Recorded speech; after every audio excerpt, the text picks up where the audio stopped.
CPM-ൽ നിന്നും BJP-യിലേക്ക് പോകാം. കോൺഗ്രസിൽ ചേരുന്നതിന് മാത്രമാണ് പ്രശ്നം.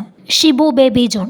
മുൻ MLA ഐഷ പോറ്റി കോൺഗ്രസിലെത്തിയപ്പോൾ അവരെ അവഹേളിച്ചും വിമർശിച്ചും സമൂഹമാധ്യമങ്ങളിൽ നിറയുന്ന CPM ഹാൻഡിലുകൾ മറ്റൊരു മുൻ MLA ആയിരുന്ന S രാജേന്ദ്രൻ BJP-യിൽ ചേർന്നപ്പോൾ പ്രതിഷേധങ്ങളുമായി രംഗത്ത് വരാത്തത് എന്തുകൊണ്ടെന്ന ചോദ്യവുമായി RSP നേതാവ് ഷിബു ബേബി ജോൺ. CPM-ൽ നിന്നും BJP-യിലേക്ക് പോകുന്നതിൽ അവർക്കാർക്കും വിരോധമില്ലെന്നും കോൺഗ്രസിൽ ചേരുന്നതിന് മാത്രമാണ് പ്രശ്നമെന്നും ഇതിൽ നിന്ന് മനസ്സിലാക്കാൻ കഴിയുമെന്നും ഫേസ്ബുക്കിൽ പങ്കുവച്ച കുറിപ്പിൽ ഷിബു ബേബി ജോൺ പറഞ്ഞു.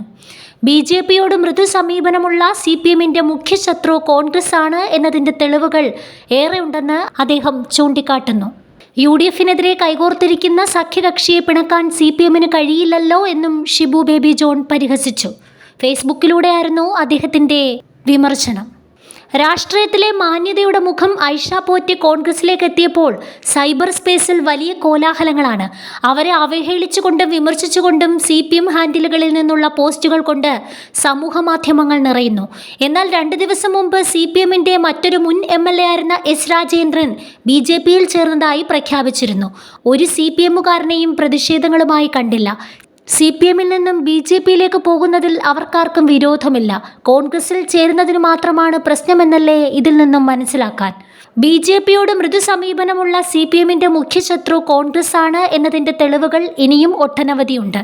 ബാംഗ്ലൂരിൽ കുടിയൊഴിപ്പിക്കൽ നടന്നപ്പോൾ കേരളത്തിൻ്റെ മുഖ്യമന്ത്രി ധാർമ്മിക രോഷം കൊണ്ട് തിളച്ചത് നമ്മൾ കണ്ടു. A റഹീമും മറ്റ് CPM-കാരും ബാംഗ്ലൂരിലേക്ക് പറന്നെത്തി പ്രതിഷേധം നയിച്ചു.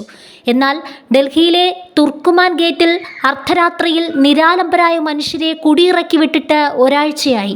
CPM-ന് അത് കാണുകയും വേണ്ട, അവിടേക്ക് പോവുകയും വേണ്ട. ഡൽഹി ഭരിക്കുന്നത് ആരാണെന്ന് നമുക്കറിയാം, കർണാടക ഭരിക്കുന്നത് ആരാണെന്നും. അല്ലെങ്കിലും അടുത്ത തെരഞ്ഞെടുപ്പിൽ UDF-നെതിരെ കൈകോർത്തിരിക്കുന്ന സഖ്യകക്ഷിയെ പിണക്കാൻ CPM-ന് കഴിയില്ലല്ലോ, സ്വാഭാവികം. ഷിബു ബേബി ജോൺ ഫേസ്ബുക്കിൽ കുറിച്ചു.